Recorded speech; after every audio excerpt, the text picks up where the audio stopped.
Hey guys, Rob from Cooking for Dads here. Let's say, for instance, that you have a whole bunch of guys coming over for a Bible study or a game, and you want to make Philly cheesesteak sandwiches for them all. Super easy. So you can get a little buffet going here for salad and stuff.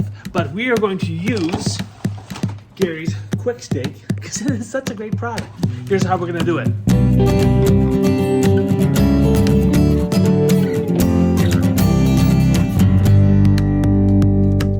We're gonna get our frying pan or wok really hot. This one's kind of grody because I've been making a bunch of stuff already. We're gonna add a tablespoon of olive oil. Here's the stuff you've made already. Swirl that around. Coat the pan. Sorry, I'm kind of shooting by myself here today. All right, we're then going to get a big handful of onions. A little bit more. Big handful of sliced up peppers. A little bit more.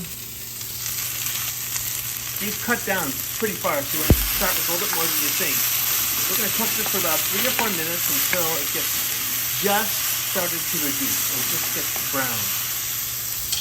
We're also going to add a spoonful. Of chopped garlic. Yum. Stir it a little bit, let it sit for a little bit. You want it to kind of get charred, you can. A little char is good. We need to add more oil. Go ahead. Gary's Quick Steak comes in these blocks like this, which is really handy because you can just kind of break one off. If you want to just make a small one, or you can add the whole thing. If you want to cut this in half and do a little bit with your eggs, it's just such a great product. We're getting our vegetables nice and started. While that's cooking, we've got some salad and some chips. We're going to get into the controversy over spray cheese or provolone, but that'll be later. We have our buns ready to go. All right, let's add our meat. So we're going to take our meat chunks and just throw them right in on top. So we're going to throw in our steak. We're going to put our steak right on top, break it apart. I'm going to do 5 chunks for that many vegetables. And we're going to let it sit here for a minute or two until it just starts to brown, then it'll break apart easily, and we can mix it in with the vegetables. They send it with this Quick Steak seasoning, which we're going to use.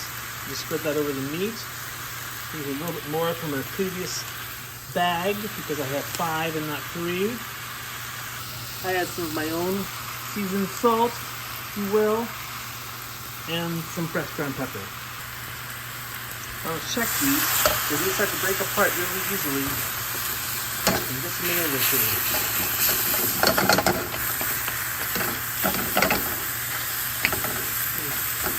Just such good taste in meat. This will be very good. So stir that around, have to break that, start to mix that in with the vegetables. Take a look at what I'm actually doing here, not through the camera. We're just going to let this cook until all the meat is cooked through. You don't want any rare Philly cheesesteak sandwiches. Just make sure you break them apart all the chunks of the frozen meat. Like this we have. Once your meat is all cooked through, you are done. All you have to do is turn off your heat and pour it in your bowl.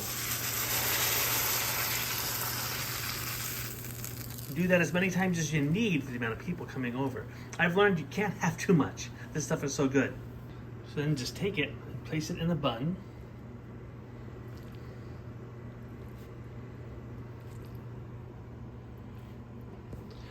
And then here's where the controversy takes over. You either put provolone on and put it under the broiler, or you get Cheese Whiz or Easy Cheese and use that.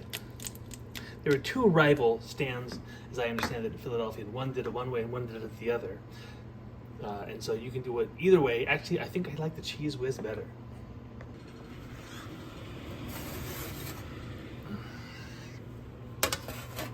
Be careful.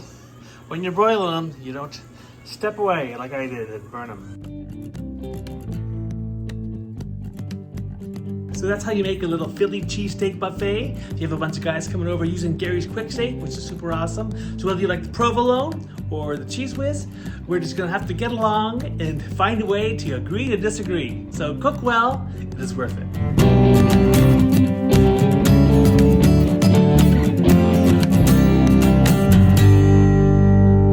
Okay, so guys, was it the provolone that was weighing on the controversy? Provolone or cheese whiz? Provolone. Provolone? For me. Really? Yeah. Cheese whiz. There we go. That's like a 50-50 Three to two. Nice job.